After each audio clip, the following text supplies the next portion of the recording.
Kumasi. I'm ordaining I see. Number so someone no more plan. Are they woman to in Tinanka Mukudumana? Yeah, so we plan on twofold. But we say a Canada or the Adamo. And no to be a plan. But the day you know, obey you, know your plan of you, send it, who need to do Nipano, obey you. The plan I hear say a Canada or the Adamo. And a plan set of clear. With the mindset near all used to know, also not be used to be a bar and in negotiation, you as a trainer. Send it a Canada down, open and Cacrano, like the be out of this.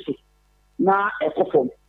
Now, we had to say, Omutia, plan and Omiano, Omutia Canada in Akama, Canada and the Omudisho.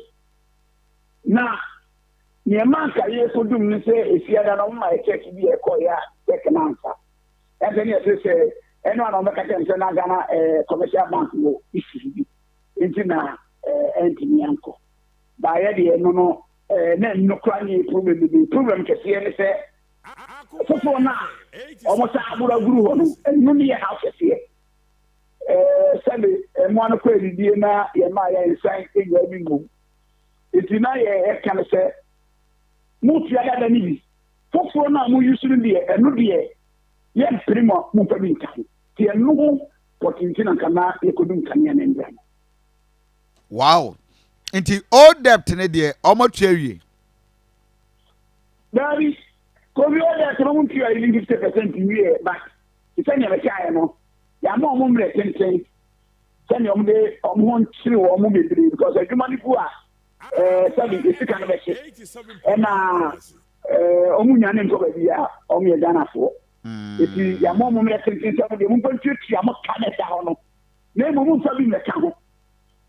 And on to that, and in but yes, ya more moment, so would try and crack. Name one for one day, a bayano. Then you will be the Mawa, nobody here. You know, air signs, Abu and no near house in now, yes, I could do a cousin on my Sunday, I have come. Me in crack the premises here, but on monthly basis, Kejetia consume around 300, around 300,000. For the past 6 months, that will be about 2,100, 2,500. 2.5, sorry. Sir, the month of June, Yana Mukocha, Omalaiti Mo. I know the old, and I know, sir. Yes. That old debt, you know. Debt, you know, all debt to me at a particular time. Okay. If you get a within one, I have start from that time, you know. Every see a man and then will say, my sister, no honor to make me, but you see, and the students, you know, network, and also. From because me I said June, me I said June, July, was 25th of June, and I saw disconnection na ebasom. June, July, August, until September. It's about 4 months now, and a war arrears, and old one so now I think in years cry, and yes sir. Old one was about the car amount was about almost 5.5 million Ghana cedis. And they've not paid even 50% of the old debt, Nakra. Wow. And a new one in so Muntia and so. There be new one your mama. The sharp measurement of the economy.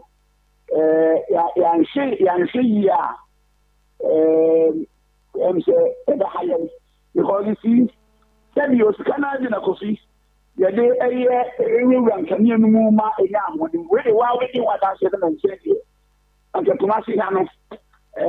Yes. They didn't do a year that you're going to be a patent. And the crown giant and a normal sergeant, someone. The Gidi said, as I can edit in me, and Nutina, the Niabri said, and Yama will be a So I'm me tell explanation. I just say every month average of about 300,000 on the back as light bill. Yes, sir. Correct. 3 billion old cities. I see. The almost 4 months. We are talking about 1.2 million. Correct. Right. I see. Remember, baby, saw meters. No, why? Omo ensa nyanka yeah, because you say oma ba mo horse and come on my boy and whole lot. But just a minute. Ruby, mona mo ready for. I don't know. Yes. I know me chia on me chia ti fu ni na. Ya je di ni na mo ke tia. Na bi sa da na ye tia ye kan ya ka. Ba je say question obi sa no. Aye. No kwa ni say obi ka say ade na ye tia kan ya ka. Ya ye ni ye ko so fa ade. Sa ade ye ni ti men na. I see. Very quick one. Before say ECG be do ye kan ya no. Na ye ka see en tia bill. Baby, way before somebody you can near service charge. You have service charge 4 months, you making 8 months. You have no a year the data. Emma, getting close to a month, you have bills new. It's not a service charge and just 5 months. I can say. Easy for me doing caniano. And you say you see the bills in 30 months and every 5 months account. 80 ECG can now almost say Kejetia Market this 5.4 million plus. I can't make the function of the woman. Then 5.4 million plus. Then 4 point. Of what you say? Mitiopa. Now I can't get the function of the can't 24 more Kejetia. No more ECG. Now you need 4.89 million Ghana cedis. The other previous balancer. Near table in every year. Yes, management and could chase cannot there, and no management with me. But some years I didn't very clear. Oh, happy. Now, yes, 30 months in a year. Sky and say and call for calculate your any management back and forth. They see a vacant view. About ECG Cana, and you say for close to 80% is your Musica. It is a management prerogative to say, Ebia, Cana by inside no. Or for at the Fufana or the Koya at the Fufa. And when no, sir, with the okay ECG for no mubia. The only answer is ECG for it. Can you any problem? The only answer is like you can't any ECG for an airboa. Yes, yes, 1 year or 2 months, and then Omo Mobile, and then Oma ready to supply interest to Kejetia. I can't say everybody to abandon every idea of going to a private supplier. No more ECG because they need a more fixed rate. And then this year, 3, 4, 5 months later, we still are going to pay that payment. And if I ECG bills in India, the India close to that 80% to ECG in India. But then there should be some management because we need 2 July bills. I know see I said.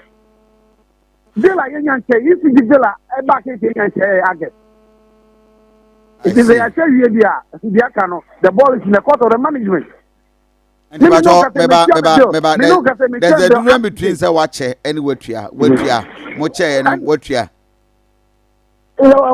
Me no can say. Me say majority of us. Me no can me tell me bill up to date. No management they bring them changing now. Until you no, you be telling me can you I will not understand it. Because mene engineer kasa was say the old bill no muntia even up to 50%. I'm going to make a sure but the calculations we are making here, close to 80% of our traders have paid their bill. So the managers should tell us where they use or what they use that money for. Okay. Mama, this clarification. Engineer, me pacho, one more day post data checks near the additional bias per the original plan. Nina no motimiana. Me pacho, any I see. Obi the message Abraham say bill now mutua a monthly bill na around 4 million. 400,000, not 300. Yeah, so on the infra it's around 300. Yeah. I see. So yeah, that is information free Kejetia. But on issue of minim say as to how one becho mo bill na on be ye de enye mo ECG masem a de mo hia nyina ne say mo de mo ayi aba mo wo mo sika abremu na chese mo twa mo de. I have in my hand, this is a month of July. Yes, okay, July. Dated 21st July 2021. Wait, 2021. And the amount ISO 39476. Yeah, 7. Now, me person me understanding. Currently, as we speak, almost meters na so man sakano. ECG robe na as a mu play. Yeah, so we meters no. Also, more bro so kobaya about in there. Or more try officially. Say, I'm person me Jimmy Petri obi a ho. No me meter ni ECG ko. Letter na bank, if me say can many copy. Letter was addressed to head office. The head office for Akasa. ECG is willing to procure the meters for them, but because of the beginning, not many procuring to them. Ama young factor and can your request. I think you have places are request. And you know, meaning say, we request for meter. I said, the meter near a bedroom one control. And you know, almost take time to produce the meter, so it should take some time. And some of what we produce the quantity over. I mean, they need about 8,000 plus, and they request to over 10,000, so that we will have about extra 2,000 to do maintenance on or more requesting. It will take us some time for the meters to be. Normal procurement of meters takes about 3 months for it to be done. Yes, I can. You do with the mana, yeah, procure meters number of 7 years activity so on the phone. And as we speak, this year, from where you sit, say, the phone here ready ECG may not be able to give them meter unless by next year. Yeah, because originally they were going to pay for the meters. Yeah. They were going to pay for the actual price of the meters. Okay. Now, or what kind of area is for. Now, the new arrangement, you know, more customers are more purchasers. They wouldn't even have the money to buy the meters. If we should treat them like any normal customer who meter. Okay. If procure meters, then we can install it for them at a subsidized rate. Then the idea will be on the meter. If you are for $200, now the other Nippon 1,010 cedis. $200 is close to almost 2,000. But the amount of 1,010 cedis, 1,020. Okay, so yes, procure. And not they give us the money. The debt you owe us, what the money and the associate procurement is not money. At that cost, because what we believe in, we say, we can even use it over years.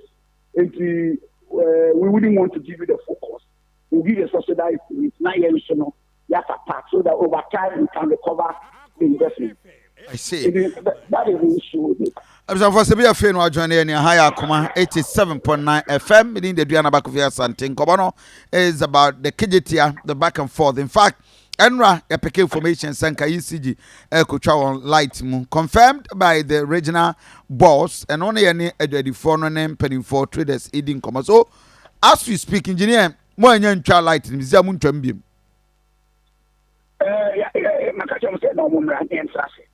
Okay. Balance negotiation but time you do no. But time say a canon. That's the main what I interest. You have a side meeting. The roadmap. So look, say I'm doing. Every clearly this way. Now by this time that is the roadmap I say. The cover family. And we get the disconnection. But everything about before. No more so say you want to or more that's the main idea. Okay. Just a minute. Nana Prempe, I'm aware, sir, you want to make inputs. Una we Mamintio. Yes, sir. My name is Sir, we are Minister of the Gospel. na onyankopɔn ngo sra wo so anɔpɛ dwumadia wadia ma Kejetiafo minni bibia sredima emma every nyankopɔn sɛ you should receive the double portion of the anointing onyankopɔn de ma na kandifo. Amen. Obolo an kamin. And then I watch pepe and I will cast a video so. Eye wo yo na ye tikuo na ye say. Me pacho se utie engineer Samuel sama wakana no pay ya. Me dia ehun abaso bo em so papa na be clarify nyema bebre. O say ECG are willing say omubobo meters na ma traders at a subsidized price. Standard price of 1,010 Ghana cedi. Adian kono koto ni $200 now converted. The dollar rate yet 10 cedi na almost 2,000. You know. ECG, a state company, are willing say obedient amount for whom. It is dear BM na for year chain. Kofi, the entire bear munino, midi nagupo shine the mount. Na midi yama era asamwa. Na ma catch a million measure before say. And now I no pay 10 o'clock. Yen na ye shall Kejetia free ho. Na ye hunu kwan pa ye betimi afa so a ye hunye ECG fo ahi. Emma mo metwa ye kanya nim. Ye hunye ECG fo ahi. No mo betie ye sufre. Na nim animu ye no empo omo consignment na eba na nke ye nka ho no. Ye nim say as a matter of urgency, ye rasa mo be consider say no maboya no hoba no. Na nim animu ye sa ye meters ni epe no. So, Nana, to the best of your knowledge, even up to 50% of a car namody. Why? Me now name me secretary to the finance committee. Me chairman to the finance committee. Just as my secretary Nikayano. I says he can't get the phone. Yeah, dear. Minion major for your coaches can young family committee no. Akoma management no. Now management no the spending officer. And just as Emra Kwene Yera Kofi Dufonya Abanta said, Yendia, to the best of our knowledge, 80% of our members are Chia Musika. Per calculations. The entire 5 million na edahono na mochia na say. Yeah. Kofi unse e kanankasa asat June na electricity in power no. Na 5.4978 Ghana cedis. Yeah. Out of that bills April 2021, May 2021. It share statement at ECG before May 2021. There was a previous balance now a free January 2020, from April 2021. Now a no cost to almost 5 billion Ghana cedis. But that time no before because that time na chairman for almost 1 year. To the best of our knowledge, na say at that time management akwa Sikano. Fast forward May 2021 to May 2022, near the ECG 18 months.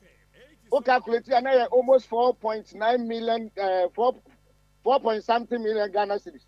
Now, I don't know my etu ya hu for 13 months ni nyina bomu. Okay. And you convince young crop when they say how na da hono no ye ntia light bay na bosome ko bosome ba no bosome bi e ka foforo ba eti ye nyina ya ma aboso ye nka ye sinsi so na ye ntia sika ne e ka na ye di ECG no ina asma say bosome foforo bi ade e beba no ye ntia ka dada ne ntem se be ye hu betimi aha ye na ankrankra bi anya ne meter free ECG ho eti ye nkrofo na you know, Mudin commodity and American almost 80%. Now, Yamusa said the danger here is bill now, you free management to call a Gedifono and call ECG separate. Now, service charge and also separate. Bill now, Babane boom, ECG service charges in our boom. It is a Gadini and averagely, a point in Kejetia meter electricity, a point in Kejetia, the highest 15 cities. Okay. But bill never according to you use one bulb. ECG a point near 15 cities. Meanwhile, service charge equal 50 cities a month. It is segregated ECG from the service charge now. Not a obey the car. It has been said any panel only the little point can you never Kejetia. And then the necessary commodity over to me the Juma Kejetia. But here's the case, Anybody na ko tua sika ni bomo as I speak to you by May na service provider management in service provider biaka. And the management has allowed you so bet your service providers in aka. But can you na e wo Kejetia na eni hono ma sa service provider no ontimi me ye adwuma wo ho. Dwadini ntimi medini ga wo. Ntinana ebetimi ambase what the service car charge car. In your mind, you think, sir, what your service charge, but management, management, bit me you say, Scarlet, what you have for electricity, no, at the service charge. Me part of you. I say. So, and it's insist to say 80%. And then about B is artist may. Obio providing service to Jomo Biano. And Obio Jomo Biano enjoy the services. But senior and engineer as Abesha and cry, Ama Yanamon Chuno, Wabesha Mukinano. Kofi, Udia, and now what you answer now by Mr. President, you know. Yeah, so, boss, if you know a copy in the week about Mr. President, yeah, the documents in Alabama station on my producer indeed. Young traders, yeah, Chelsea Cano, as to the spending officer, do this Canadian, Yabama Kumasi in answer. And it's 5 point something million cost on a service charge you want. Me part of there be any ECG separate. Okay. Not ECG 13 months, but not service charge 5 months. It is a ECG 13 months, not service charge 5 months. Now it is almost 80% of it. And yet then the corner effect on ECG sikano so name franco. But Kofi, send Americano. And then now what you before so by Mr. President. We say we are Kasawa Fidia studio. We will come with documents and prove say indeed that before you Sikano near Pianso. Okay. Nana Premper, I mean, I was my man and come back. Naminko you. Engineer. Engineer. Yes. For now, me person me understanding. What's in there? Uno mobile share. At the end of my decision as to not say mucha lightning. Could you hear me now? Me after the metro. The mama was and it is so missing us. You hear me now? Me and the mama we are this. We are would not for you now. Yes, like I say, I cannot talk to you. Engineer, where the Kejetia Fui new tariffs are bay ama manfo bibiri kwa. You talk credit now be fear be that ye card no so. The dear Nancy, go with the new crowd. Go my guest 1 minute.